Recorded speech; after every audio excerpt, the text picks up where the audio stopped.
Hello बच्चों। आज हम जो टॉपिक डिस्कस करने जा रहे हैं वो है यूके बाउंड्री ऑफ यूकेरियोटिक सेल। जैसा कि हमने पिछले जो हमारा वीडियो थी उसमें हमने जो यूकेरियोटिक सेल है उसके ओवरव्यू के बारे में देखा था कि इसके अंदर जो बाउंड्री होती है वो दो दो टाइप की है, सेल वॉल और सेल मेम्ब्रेन। फिर उसके अंदर क्या प्रेजेंट होता है, साइटोप्लाज्म, और सेंटर में प्रेजेंट होता है न्यूक्लियस। अब इन्हीं को हम डिटेल में वन बाय वन पढ़ेंगे, ठीक है। तो आज का जो हमारा टॉपिक रहने वाला है वो है बाउंड्री ऑफ यूकेरियोटिक सेल। और इसके अंदर भी हम बाउंड्री में जो पहली जो बाउंड्री पढ़ेंगे, पहली जो लेयर पढ़ेंगे वो है बच्चों cell wall.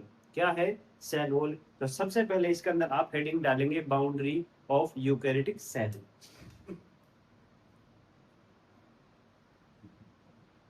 Boundary of eukaryotic eukaryotic cell. Boundary of eukaryotic cell. और इसके अंदर जो पहली जो हमारी हेडिंग है वो है सेल वॉल। देखो, जब हमने यूकेरियोटिक सेल का ओवरव्यू देखा था तो हमने वहां पर टू टाइप्स की बाउंड्री देखी थी। एक होती है सेल वॉल, एक होती है सेल मेम्ब्रेन। पहले जो हम पढ़ेंगे वो पढ़ेंगे सेल वॉल, इसके बाद में फिर हम डिस्कस करेंगे सेल मेम्ब्रेन के बारे में, ठीक है। देखो, जैसा कि हमने सेल वॉल के बारे में पिछली जो वीडियो थी उसमें पढ़ा था कि जो सेल वॉल है, सेल वॉल सभी यूकेरियोटिक सेल्स के अंदर नहीं मिलती, कुछ यूकेरियोटिक सेल्स के अंदर देखने को मिलती है, ठीक है। सिर्फ और इसमें अब हम थोड़ी इसके बारे में बेसिक बातें देखेंगे कि क्या होती है, कैसी होती है, ठीक है, वो देखेंगे। देखो, जिन यूकेरियोटिक सेल्स के अंदर सेल वॉल मिलती है, ठीक है, उन सेल वॉल के अंदर बच्चों ये जो सेल वॉल है ये मिलती है बाहर की तरफ, सबसे आउटर साइड। कहाँ मिलती है? देखो, जिन यूकेरियोटिक सेल्स के अंदर मिलेगी, उन यूकेरियोटिक सेल्स के अंदर बच्चों ये मिलेगी सबसे आउटर साइड। कहाँ मिलेगी? Outer side. तो ये कैसी लेयर है? Outer side layer. Outer side, या आप इसको आउटर मोस्ट लेयर भी कह सकते हैं, आउटर मोस्ट लेयर। दूसरी बात बच्चों, ये जो सेल वॉल है, सेल वॉल क्या होती है बच्चों? रिजिड होती है। रिजिड मतलब उबड़ खाबड़ वाली, ठीक है। स्मूथ नहीं है, ये उबड़ खाबड़ वाली है, ठीक है। खुरदरी होती है एक तरीके से। तो कैसी लेयर है? रिजिड है। कैसी है? रिजिड लेयर, ठीक है। दूसरी बात, ये जो सेल वॉल है ये यूकेरियोटिक सेल के चारों तरफ प्रेजेंट होती है और सेल को सपोर्ट प्रोवाइड कराती है। क्या प्रोवाइड कराती है? सपोर्ट प्रोवाइड कराती है। इसलिए हम इसको बोलते हैं सपोर्टिव। सपोर्टिव, ठीक है। अगली बात, देखो ये क्या करती है बच्चों? चारों तरफ प्रेजेंट होती है और फिर सेल को बाहर से डैमेज होने से बचाती है, एक तरीके से सेल को प्रोटेक्शन देती है। तो इसलिए हम इसको प्रोटेक्टिव लेयर भी कहते हैं। Protective layer, protective. और सबसे खास बात बच्चों, ये कैसी लेयर होती है? Dead layer. Dead layer. अब ये डेड लेयर कैसे है? देखो, हमारे अंदर कुछ रिएक्शंस चलती हैं जिनकी वजह से हम लिविंग फॉर्म में बने हुए हैं। उन रिएक्शंस को हम नाम देते हैं मेटाबॉलिक रिएक्शंस।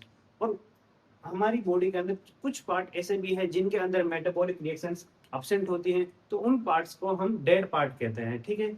ऐसे ही जो यूकेरियोटिक सेल है उसके जो सेल वॉल होती है, सेल वॉल, इस सेल वॉल के अंदर मेटाबॉलिक रिएक्शंस अब्सेंट होती है। क्या होती है? मेटाबॉलिक रिएक्शंस अब्सेंट होती है। और अब्सेंट होने की वजह से ही हमने इसको कैसी लेयर कहा है? डेड लेयर कहा है, ठीक है। एक बार शुरू से देखिए, देखो, सबसे बाहर की तरफ मिलती है इसलिए आउटर मोस्ट है, ठीक है। रिजिड है, खुरदरी है, उबड़ खाबड़ वाली है, रिजिड है, ठीक है। सपोर्ट देती है, सपोर्टिव है। प्रोटेक्शन करती है, प्रोटेक्टिव है। और कैसी लेयर है? डेड लेयर है। ये हो गई सेल वॉल के बारे में कुछ बेसिक बातें। अब देखो, जो हमने वहां पर पढ़ा था कि सेल, जो सेल वॉल है वो प्लांट्स के अंदर प्रेजेंट है, प्रोटिस्टा के अंदर प्रेजेंट है, फंजाई के अंदर प्रेजेंट है। तो अब हम देखते हैं कि उनके अंदर ये किस केमिकल कंपोजिशन से मिलके बनी होती है, ठीक है। तो हम यहाँ पर सबसे पहले देखेंगे प्लांट्स के बारे में। इसके बारे में, प्लांट्स के बारे में। प्लांट्स, देखो, प्लांट्स के अंदर यहाँ पर लिख दे केमिकल कंपोजिशन। कंपोजिशन, ठीक है। जो प्लांट्स के अंदर जो सेल वॉल होती है बच्चों, वो मिलके बनी होती है सेलुलोज से, सेलुलोज और hemi cellulose, hemi cellulose, hemi cellulose और पैक्टीन से, पैक्टीन और प्रोटीन। तो इनसे मेनली जो प्लांट्स की जो सेल वॉल है वो इन चारों से मेनली मिलके बनी होती है। आपको सिर्फ नाम याद रखने हैं कि प्लांट्स की जो सेल वॉल है वो सेलुलोज से, हेमी सेलुलोज से और पैक्टीन से और प्रोटीन से मिलके बनी होती है। इसके बाद में हमने वहां पर देखा था कि सभी प्लांट, सभी फंगस के अंदर प्रेजेंट होती है। फंगस, देखो ये फंगस के अंदर मिलके बनी होती है बच्चों काइटिन से, इससे काइटिन से, और इस काइटिन को हम फंगल सेलुलोज भी कहते हैं, फंगल सेलुलोज। अब इसको हम फंगल सेलुलोज इसलिए कहते हैं बच्चों कि जो काम सेलुलोज करता है वो काम फंगस के अंदर कौन करती है, काइटिन। सेलुलोज का काम फंगस के अंदर कौन करती है, काइटिन, इसलिए हम इसको क्या बोलते हैं, फंगल सेलुलोज। क्लियर है। अब इसके बाद में देखो प्रोटिस्ट के अंदर हमने देखा था कि कुछ प्रोटिस्ट के अंदर प्रेजेंट होती है, तो उनके अंदर भी हम देखेंगे कि किससे मिलके बनी होगी, सम प्रोटिस्ट, सम प्रोटिस्ट। देखो प्रोटिस्ट के अंदर बच्चों ये सिर्फ मिलके बनी होगी सेलुलोज से, इससे सेलुलोज से, ठीक है।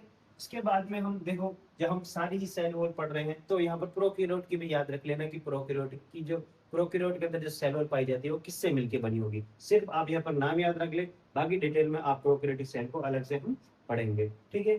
तो जो प्रोकैरियोटिक सेल होती है, प्रोकैरियोटिक, प्रोकैरियोटिक, प्रोकैरियोटिक सेल के अंदर बच्चों ये मिलके बनी होती है पेप्टाइडोग्लाइकन, पेप्टाइडोग्लाइकन। अब देखो यहाँ पर पेप्टाइडो का मतलब होता है बच्चों पेप्टाइड, पेप्टाइड।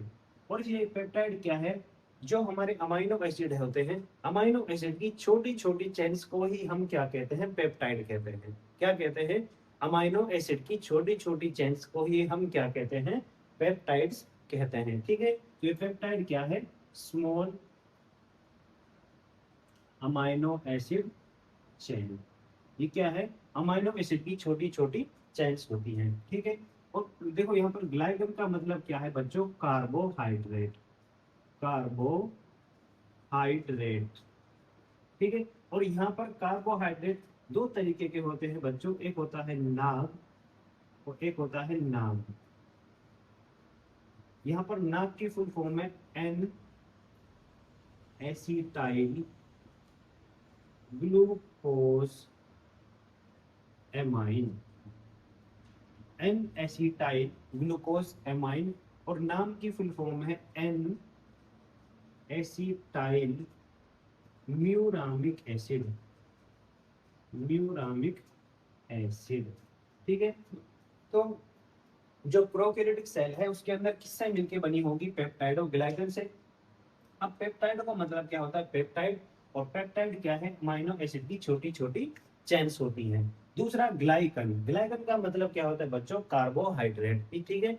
और प्रोकैरियोटिक सेल वॉल के अंदर दो तरीके के कार्बोहाइड्रेट होते हैं, एक होता है नाम, एक होता है नाम। इनकी फुल फॉर्म आप याद रख लें, कई बार जो हमारे नीट का जो क्वेश्चन है उसमें सीधा ही पूछ लिया जाता है नाम और नाम क्या है, इनकी फुल फॉर्म क्या है, तो आप इनको एक बार याद कर लें तो ये अच्छी बात है, ठीक है।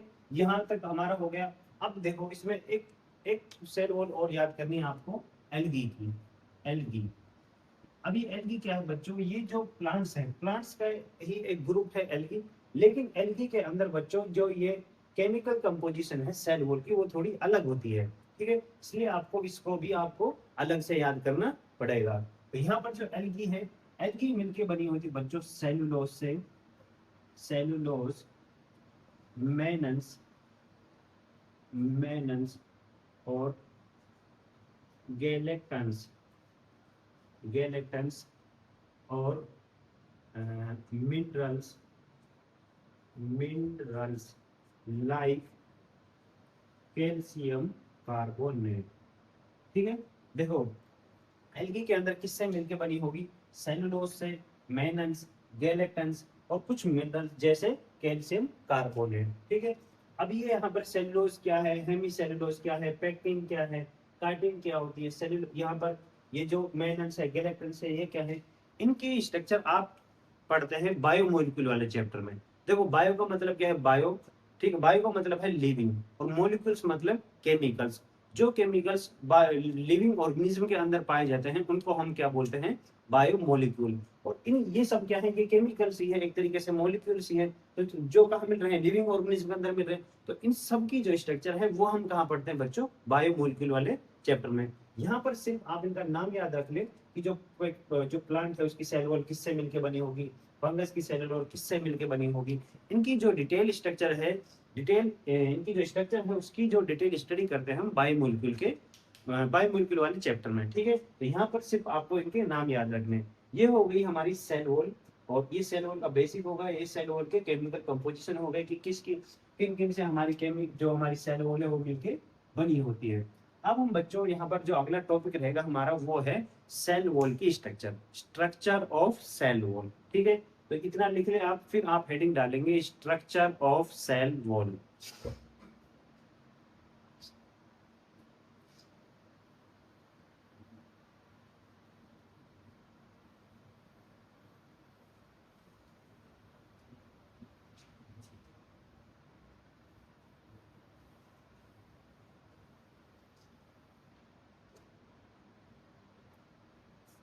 हेडिंग डालेंगे structure, structure of cell wall.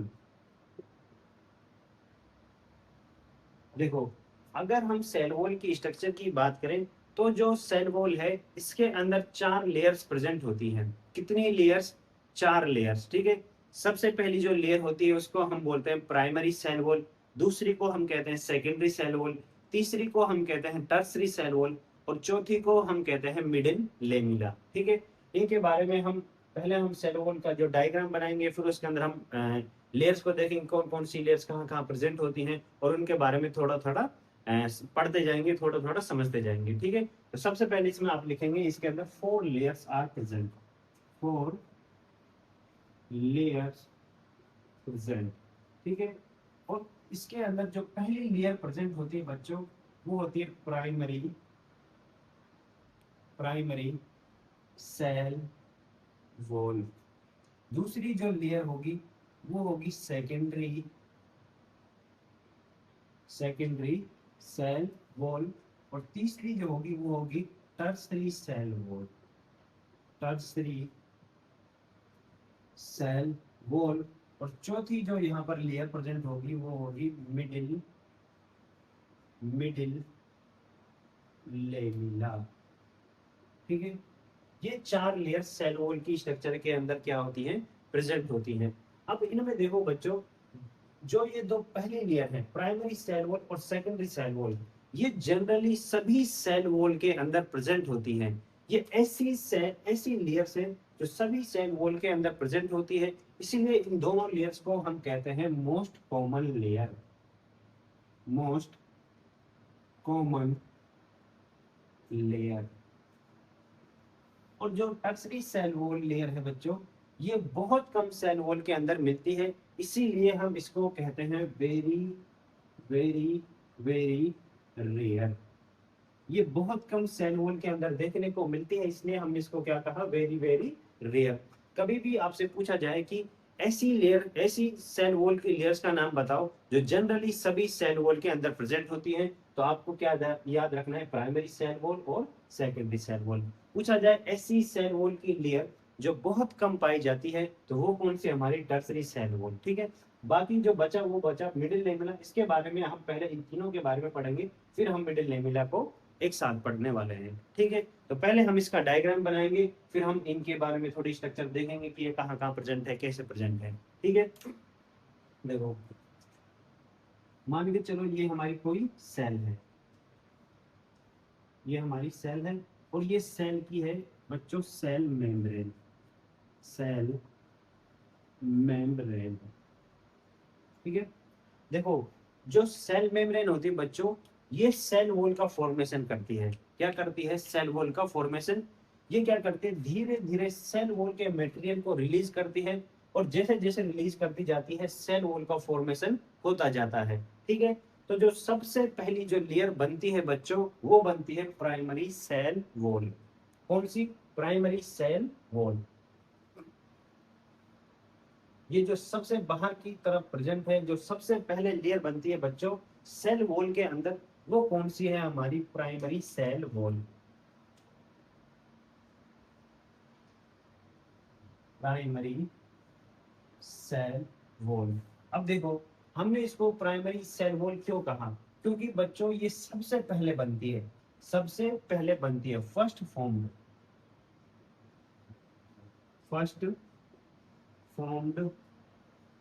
Layer. सबसे पहले जो लेयर बनती है सेल वॉल के अंदर, वो कौन सी बनती है? Primary cell wall. इसी वजह से हम इसको क्या कहते हैं? Primary cell wall layer. ठीक है।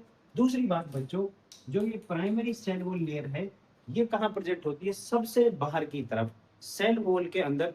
वो लेयर जो सबसे बाहर प्रेजेंट है, वो कौन सी होती है? Primary cell wall layer. ठीक है। तो दूसरी इसके बारे में क्या बात है? ये कहाँ प्रेजेंट होती है? Outer most. ठीक है। तीसरी बात बच्चों, ये सिंगल लेयर होती है, प्राइमरी सेल वॉल की सिंगल लेयर होती है, इसलिए हम इसको क्या कहते हैं? सिंगल लेयर है, सिंगल लेयर। अब ये सिंगल लेयर है तो इसकी थिकनेस भी ज्यादा नहीं होती, इसलिए हम इसको क्या कहते हैं? Thin layer. क्या कहते हैं? Thin layer. ठीक है। अगली बात बच्चों, ये क्या करती है? ये इलास्टिक होती है। इलास्टिक मतलब बहुत नरम होती है, ऐसे अगर हम इसको ऐसे पकड़े तो ये दबा सकते हैं इसको अंदर की तरफ, बहुत सॉफ्ट होती है। ठीक है, इलास्टिक नेचर होता है इसका। ठीक है, कैसी होती है? इलास्टिक नेचर, इलास्टिक होती है। और इलास्टिक होने के साथ साथ बच्चों इसके अंदर पावर होती है ग्रो करने की। ये केपेबल टू ग्रो है, ये ग्रो करती रहती है। ठीक है, किस वजह से? क्योंकि इसका नेचर कैसा है? इलास्टिक है। ठीक है, इस वजह से क्या करती है? Capable to grow, capable to grow.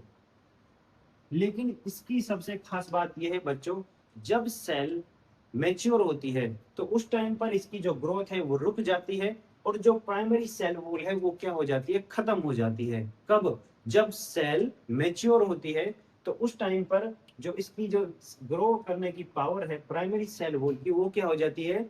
खत्म हो जाती है। और प्राइमरी सेल वॉल खुद भी क्या हो जाती है? खत्म हो जाती है। ठीक है, ये कई बार पूछा भी गया है कि सेल वॉल के अंदर ऐसी लेयर कौन सी है जो ग्रो कर सकती है, लेकिन जब सेल मैच्योर होती है तो वो सेल वॉल लेयर खत्म हो जाती है। तो वो कौन सी लेयर है? Primary cell wall layer. ठीक है, इसमें आप लिखेंगे डिमिनिश्ड, डिमिनिश्ड एट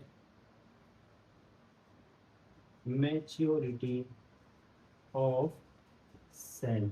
डिमिनिश्ड का मतलब होता है बच्चों खत्म होना। क्या होना? खत्म होना।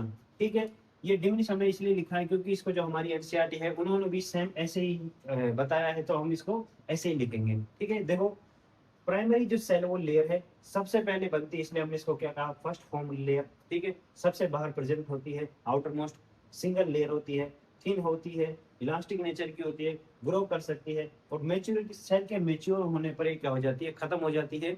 और इसमें अगली बात क्या है बच्चों, कुछ ऐसी प्लांट सेल्स भी होती हैं जिनके पास सिर्फ सेल वॉल के अंदर प्राइमरी सेल वॉल प्रेजेंट होती है।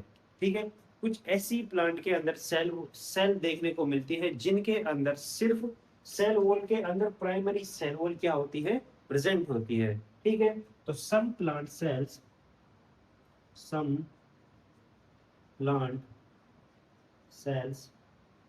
Only having primary cell primary cell wall. ठीक है, और ऐसी ही हमारी प्लांट के अंदर दो सेल है जिनके अंदर कैसी सेल वॉल प्रेजेंट होती है? Primary cell wall layer. इसके अंदर पहली है मेरिस्टेमेटिक, मेरिस्टेमेटिक सेल सेल और दूसरी है पेरेंकाइमेटस सेल, पेरेंकाइमेटस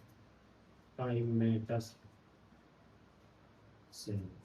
ठीक है, तो ये दो बातें हैं आपको क्या रखनी है? याद रखनी है। कि प्लांट के अंदर कुछ ऐसी सेल्स भी होती हैं जिनके पास सिर्फ primary cell wall layer present होती है। उनका हमने एग्जांपल भी देखा है कि हमारे पास कितनी सेल्स हैं, ऐसी दो सेल्स हैं, पहली है मेरिस्टेमेटिक सेल और दूसरी है पेरेन्काइमेटस सेल। ठीक है, ये होगी हमारी प्राइमरी सेल वॉल लेयर खत्म। अब इसके बाद क्या होता है बच्चों, जो प्राइमरी सेल वॉल है वो कहाँ से बनी है, सेल मेम्ब्रेन बनाती है। जैसे ही प्राइमरी सेल वॉल बन जाती है तो ये क्या करती है, बाहर की तरफ चलती जाती है और अंदर की तरफ किसका फॉर्मेशन होता जाता है, सेकेंडरी सेल वॉल लेयर का।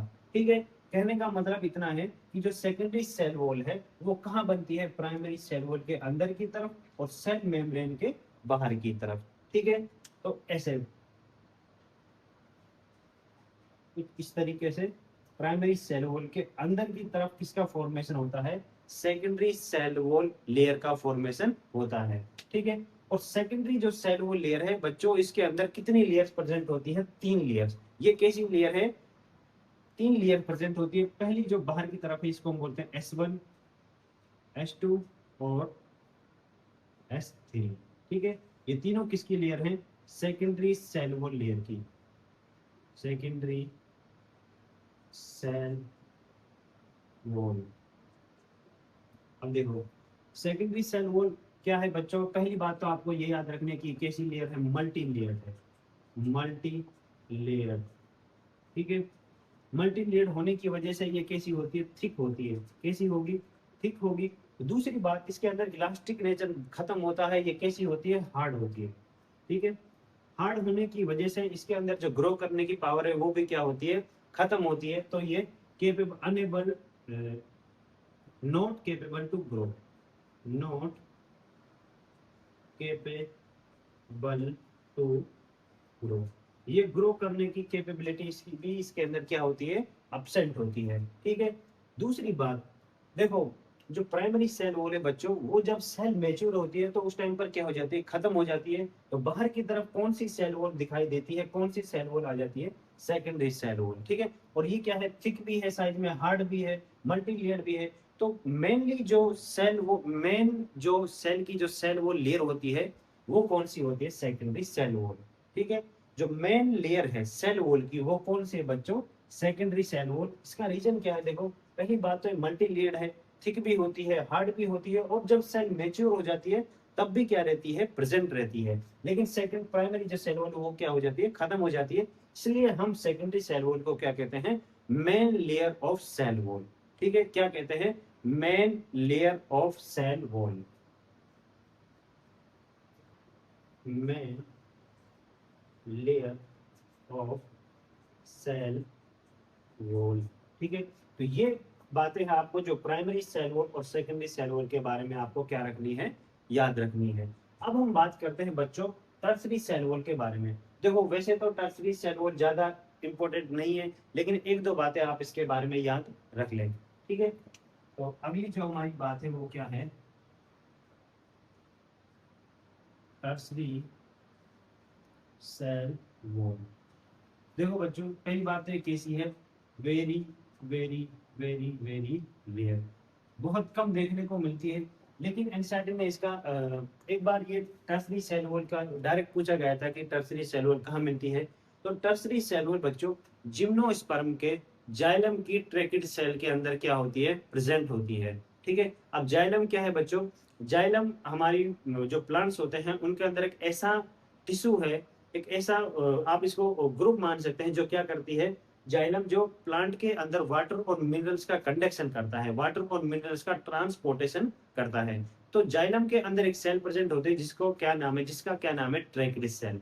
उस ट्रैकिड सेल के अंदर क्या प्रेजेंट होती है, हमारी टर्सरी सेल वॉल। ठीक है, तो आपको सिर्फ इतना याद रखना है कि ये प्रेजेंट कहाँ है, क्योंकि एक बार ये डायरेक्ट पूछा गया था इसलिए आप इसको याद करें। ठीक है, ये प्रेजेंट होती है ट्रैक फाउंड ओनली इन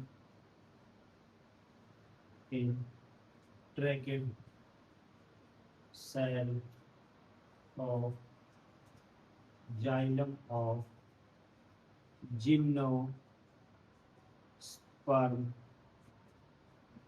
plant। ठीक है, दूसरी बात जो टर्सरी सेल वॉल लेयर है बच्चों, ये मिलके बनी होती है ऑफ सेलुलोज एंड जाइलीन। ठीक है, जाइलीन क्या होता है बच्चों, ये एक ऑर्गेनिक कंपाउंड है जो कार्बन और हाइड्रोजन से मिलके बना होता है। ठीक है, तो ये बातें आपको टर्सरी सेल वॉल के बारे में याद रखनी है, और ये आपको सेकेंडरी सेल वॉल के बारे में, और ये आपको प्राइमरी सेल वॉल के बारे में याद रखनी है। ठीक है, हमारी प्राइमरी सेल वॉल हो गई, सेकेंडरी हो गई, टर्सरी हो गई। अब हम अगली जो बात करेंगे वो करेंगे बच्चों मिडिल लेमिला के बारे में। ठीक है,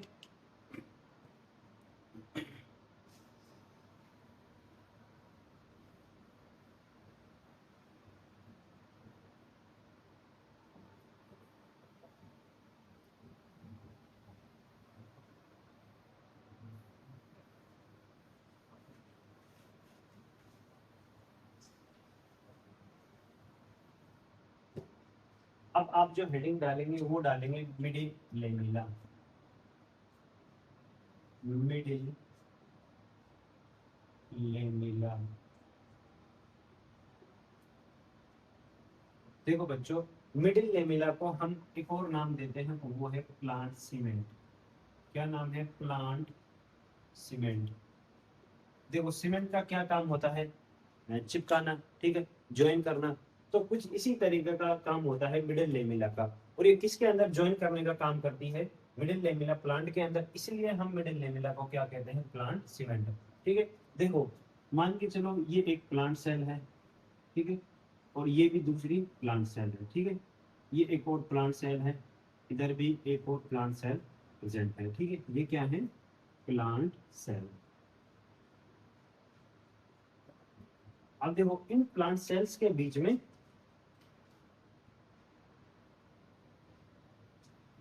कुछ इस तरीके से जो प्रेजेंट होती है,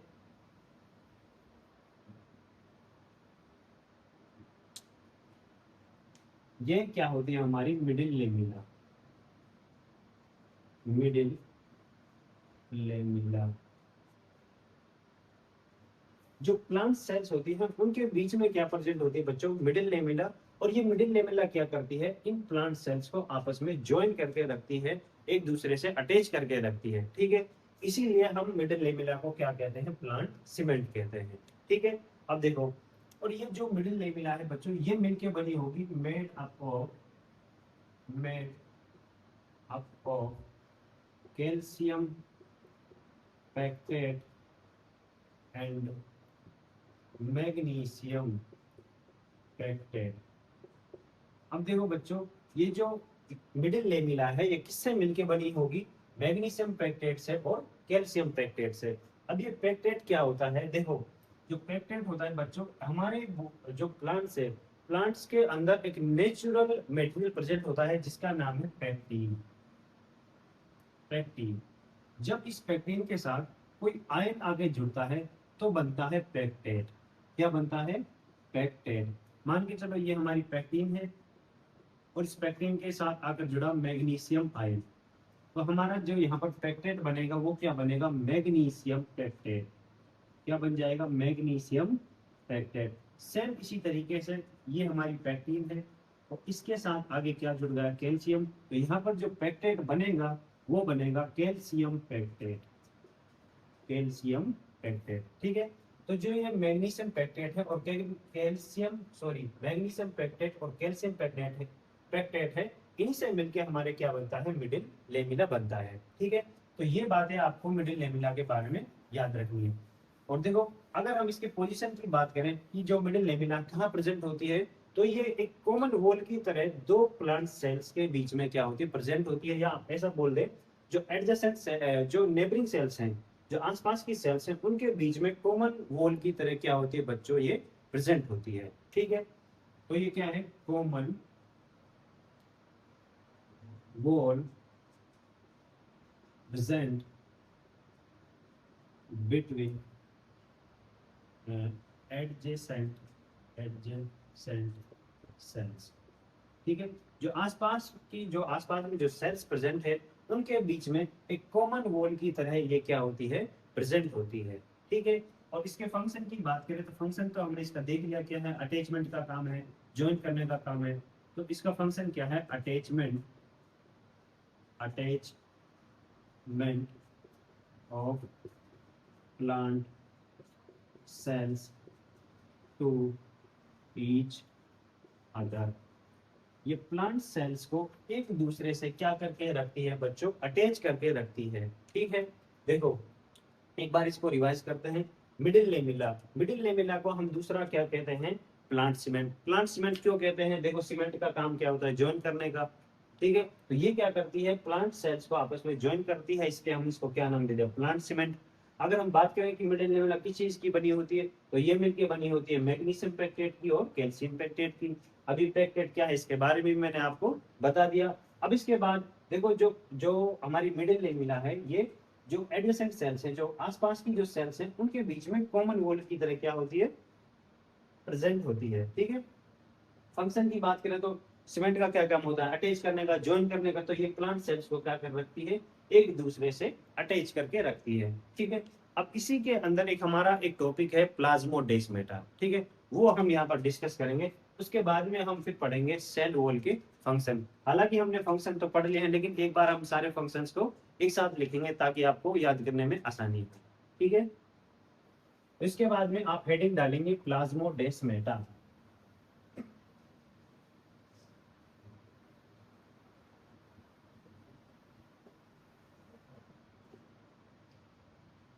हमारी क्या हेडिंग है बच्चों, प्लाज्मोडेस्माटा।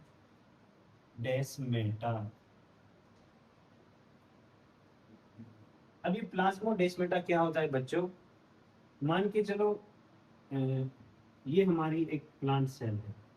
ठीक है, ये दूसरी प्लांट सेल है। ठीक है, और ये क्या है, इसकी सेल वॉल है। ठीक है, ये इसकी सेल वॉल हो गई, और अ, इधर इसकी सेल वॉल हो गई। ठीक है, ये दो प्लांट सेल्स हैं, और इनके बीच में क्या भरा हुआ है, मिडिल लेमिला, यहाँ बीच में। ठीक है, अब क्या होता है बच्चों, कुछ जगह पर जो सेल वॉल लेयर्स हैं वो क्या हो जाती है, कंप्लीटली एब्सेंट। कुछ जगह पर जो सेल वॉल लेयर्स हैं वो क्या हो जाते हैं बच्चों, कंप्लीटली एब्सेंट हो जाते हैं, और यहाँ पर क्या बन जाता है, एक पोर बन जाता है। ये क्या बन जाता है, एक पोर। ठीक है, और इस पोर के थ्रू इस प्लांट सेल का जो साइटोप्लाज्म है, इस सेल का जो साइटोप्लाज्म है, वो आपस में क्या हो जाते हैं, कनेक्ट हो जाते हैं। किसके थ्रू, इस पोर के थ्रू। ठीक है, देखो कुछ जगह पर प्लांट सेल्स के अंदर सेल वो लेयर्स कंप्लीटली अपसेट हो जाती हैं, और वहां पर एक पोर बन जाता है। ठीक है, और इसी पोर के थ्रू इस सेल का साइटोप्लाज्म और इस सेल के साइटोप्लाज्म आपस में क्या हो जाते हैं, ज्वाइन हो जाते हैं, कनेक्ट हो जाते हैं एक दूसरे से। तो इसी पोर को, वो पोर जिसकी वजह से नेबरिंग सेल्स के जो साइटोप्लाज्म है वो आपस में कनेक्ट हुए हैं, उस पोर को हम क्या नाम देते हैं, प्लाज्मोडेस्माटा। क्या नाम देते हैं, प्लाज्मोडेस्माटा। प्लाज्मोडेस्माटा। देखो एक बार दोबारा देखिए, कई बार प्लांट सेल्स के अंदर जो उनकी सेल वॉल लेयर्स है वो क्या हो जाती है, बिल्कुल खत्म हो जाती है। क्या हो जाती है, खत्म हो जाती है, और खत्म होने की वजह से उनका जो साइटोप्लाज्म आपस में क्या हो जाते हैं, कनेक्ट हो जाते हैं एक पोर के थ्रू, जो बीच में पोर बना है। और उसी पोर को हम क्या नाम देते हैं, प्लाज्मोडेस्माटा, जिस पोर के थ्रू इन दोनों सेल्स के साइटोप्लाज्म आपस में कनेक्ट हुए हैं। ठीक है, तो ये है हमारा प्लाज्मोडेस्माटा। इसकी अब हम हेडिंग लिखेंगे कि in plant cells at some places, कुछ जगह पर cell wall layers are completely absent। ठीक है, and cytoplasm of neighboring cells